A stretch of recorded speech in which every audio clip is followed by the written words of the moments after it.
इसमें सबसे first question है आपका, कंप्यूटर की प्रमुख विशेषताओं को समझाइए।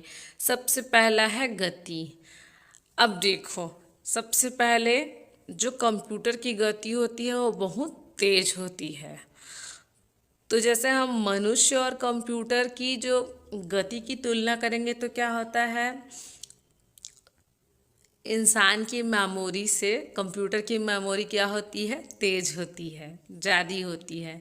वो क्या करता है, देखो जैसे यहाँ पर लिखा है, मनुष्य की तुलना में डाटा को लाखों गुना तेजी से संग्रहण और प्रोसेस करता है ना। मनुष्य की तुलना में क्या होता है, कंप्यूटर जो होता है बहुत सारे डेटा को और जल्दी से क्या करता है, प्रोसेस करता है। और इसकी मेमोरी क्या होती है, मेमोरी में ग्रहण करने के साथ साथ क्या होता है, उसमें प्रोसेस करके वांछित परिणाम दे सकता है। सही है। देखो इसका मतलब क्या है कि कंप्यूटर जो है वो तेज गति से कार्य करता है मनुष्य की अपेक्षा। फिर है आपका संग्रहण, संग्रहण क्षमता। अब देखिए कंप्यूटर की संग्रहण क्षमता क्या होती है, काफ़ी विशाल होती है।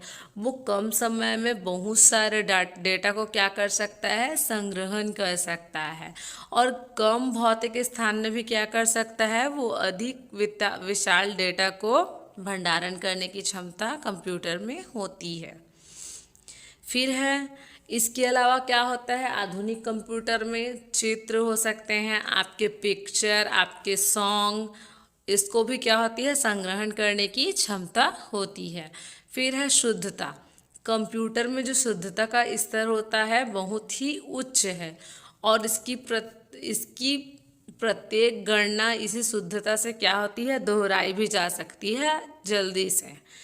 त्रुटियां मनुष्य के कारण होती हैं, न कि तकनीकी कमियों के कारण। अब देखो कंप्यूटर पे भी जैसे हम क्या करते हैं, किसी चीज़ का कैलकुलेशन करते हैं तो वो सही होगा, है ना, वो सही होगा, वो तकनीकी कारण से गलत नहीं होगा, तकनीकी कमियों के कारण से। हाँ, लेकिन यदि हम क्या कर रहे हैं, जो इंसान जो प्रोग्रामिंग करता है उसमें अगर वो प्रोग्रामिंग ही गलत कर रहा है, किसी डाटा को वो गलत कर रहा है, तो वो क्या होगा, वो आपका गलत ही होगा।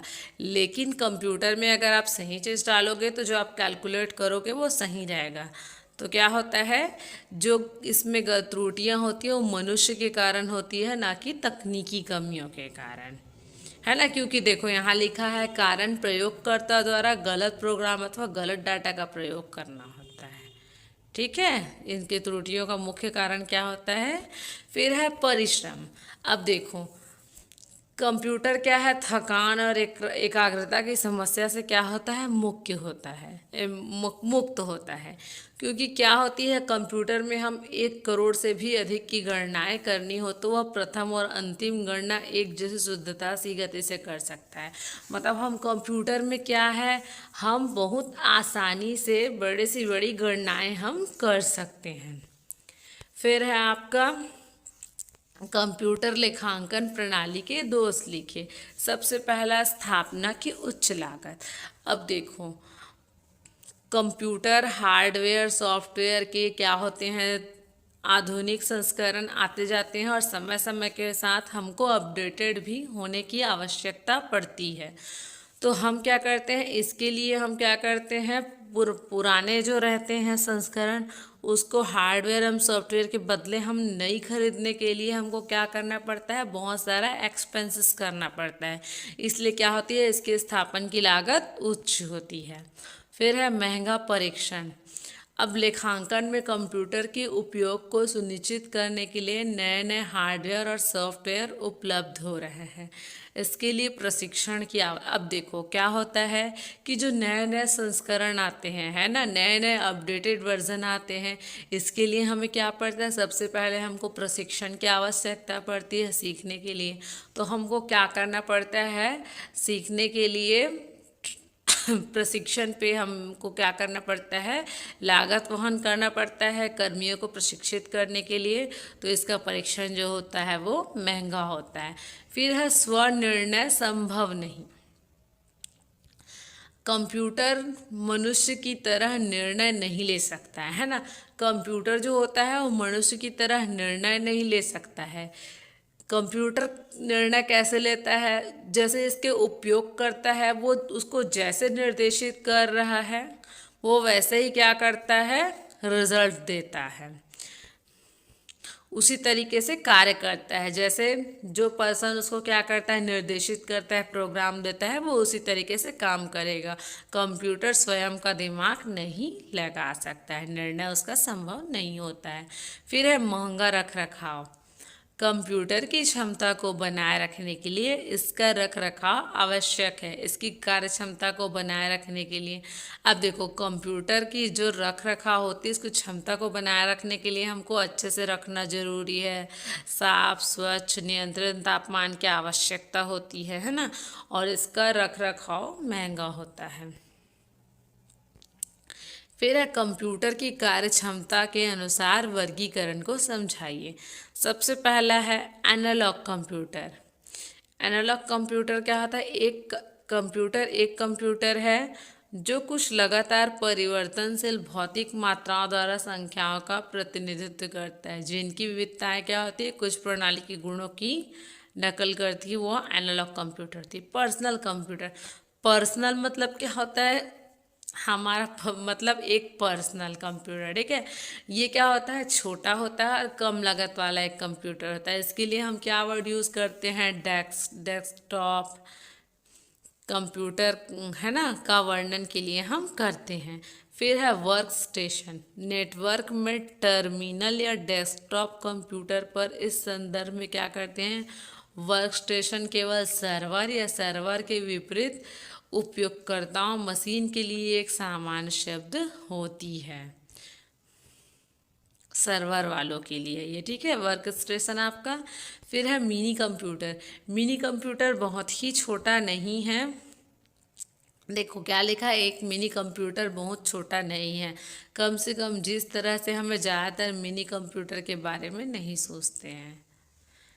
मिनी कंप्यूटर होता है वो बहुत छोटा नहीं होता है आपका, है ना। इसकी फिर है कंप्यूटरीकृत लेखांकन प्रणाली के लाभ। सबसे पहले कंप्यूटरीकृत लेखांकन प्रणाली के लाभ को आप एक चीज जान लीजिए, जरूरी नहीं है कि जो इसमें लिखा है वही लिखना है, आप अपना दिमाग भी लगा सकते हैं। इतना इजी चीज़ है ये आपका। देखो सबसे पहले अनगिनत लेन देन। आप जानते हो कि हम कंप्यूटर के द्वारा क्या कर सकते हैं, बहुत सारे लेन देन कर सकते हैं, बहुत सारे ट्रांजैक्शन कर सकते हैं। फिर है तुरंत रिपोर्टिंग। हम कंप्यूटर में क्या करते हैं, कुछ भी डाटा को यदि हम प्रोसेस करना चाहते हैं तो उसका रिजल्ट हमको क्या होता है, तुरंत मिल जाता है। फिर है कागजी कार्यों में कटौती। जब हम कंप्यूटरीकृत लेखांकन प्रणाली का यूज़ करते हैं तो क्या होता है, वहाँ पे स्टेशनरी और लेखा पुस्तकों के अलावा वाउचरों के प्रलेखों की आवश्यकता सीधे सीधे एक निश्चित बिंदु से परे लेन देनों की मात्रा पर निर्भर करती है। इसमें क्या होता है, हमको कागजी कार्य कम करने और लेखा पुस्तकों की मात्रा में साथ बांटने की ज़रूरत है। देखो यहाँ पर क्या होगा, कागजी कार्य में बहुत सारे देखो बहुत सारे चीज़ हैं जो कागजी कार्य में भी किए जाते हैं अगर हम लेखांकन प्रणाली कंप्यूटरीकृत लेखांकन प्रणाली का यूज़ करते हैं। लेकिन इस प्रणाली के यूज़ करने से क्या होता है, कागजी कार्य में हमको कमी आती है। फिर है आपका ऑनलाइन सुविधा। अब देखो कंप्यूटरीकृत लेखा प्रणाली लेन देन डाटा के भंडारण और प्रसंस्करण करने में ऑनलाइन सुविधा प्रदान करता है, ताकि सूचना का प्रयोग वित्तीय रिपोर्ट को देखने जानकारी लेने के लिए किया जा सके। अब ऑनलाइन सुविधा क्या है, देखो जैसे हम क्या करते हैं, दो तरीका है। देखो जैसे हो सकता है कि आप आप क्या करते हो, किसी कंपनी के वेबसाइट में जाके उसके सारे डाटा आप देख सकते हो। या क्या होता है, जैसे आपने कुछ सामान मंगाया है, ठीक है, आपको अपना बिल चाहिए तो आप ऑनलाइन सामान मंगा रहे हो तो वो बिल क्या करता है, आपको मेल कर देता है। ये क्या होता है, आपको ऑनलाइन फैसिलिटी। फिर है शुद्धता। कंप्यूटरीकृत लेखांकन प्रणाली द्वारा तैयार किया प्रतिवेदन के सूचना के अंक पूर्णतः शुद्ध होने के कारण क्या होते हैं, निर्णय लेने में विश्वसनीय भूमिका निभाते हैं। ठीक है, ये क्या होते हैं, विश्वसनीय होते हैं, इसलिए निर्णय लेने में क्या करते हैं, विश्वसनीय भूमिका निभाते हैं। और जो मानवीय रेखा प्रणाली में प्रतिवेदन, सूचना और विकृत अशुद्ध होने की संभावना होती है। इसी कारण क्या होती है, जो आपकी मानवीय लेखा प्रणाली होती है यह अविश्वसनीय होती है। इसका कारण यह है कि कोई व्यक्ति लेन देन डाटा के अति, है ना, क्या होता है, मनुष्य होता है, जब लेन देन बहुत ज़्यादा हो जाता है तो इसमें इस प्रकार की सूचना और प्रतिवेदन में क्या करता है, हमको बहुत समय लगता है, लेकिन वह कार्य कंप्यूटर क्या कर सकता है, आसानी से कर सकता है।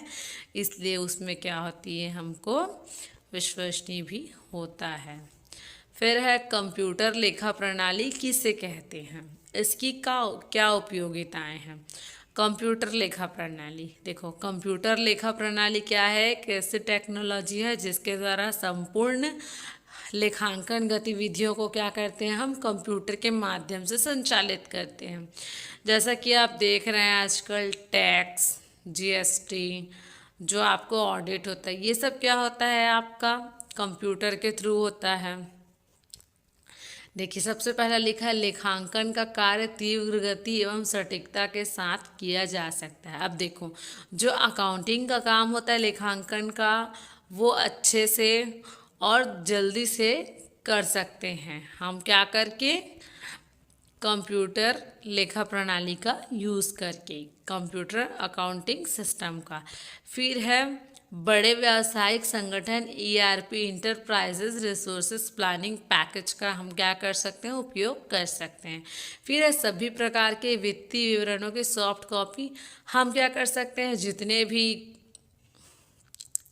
भी हमारे क्या बनते हैं, स्टेटमेंट बनते हैं, है ना, उसको हम क्या कर सकते हैं, उनकी सॉफ्ट कॉपी हम रख सकते हैं। फिर है खातों का समूहीकरण प्रारंभ से ही किया जा सकता है। अब देखो जब हम क्या करते हैं, कंप्यूटराइज्ड अकाउंटिंग सिस्टम से हम क्या करते हैं, अपने खातों को रखते हैं, तो हम खातों का समूहीकरण प्रारंभ से ही शुरू कर सकते हैं। लेखा को कोड के माध्यम से प्रविष्ट किया जाता है। जो अकाउंटिंग सिस्टम है उसको हम क्या कर सकते हैं, कोड के माध्यम से उसकी एंट्री करते हैं। और क्या होता है, हम यहाँ से कंप्यूटर के सहायता ऑनलाइन कोई चीज़ों को हम क्या करते हैं, पेमेंट भी कर सकते हैं। बहुत सारी चीज़ें आजकल ऑनलाइन हो रही है, इसके थ्रू हम बहुत सारी चीज़ें जैसे टैक्स वगैरह, ये सारे भी आजकल क्या करते हैं, हम ऑनलाइन ही पेमेंट करते हैं। धन्यवाद।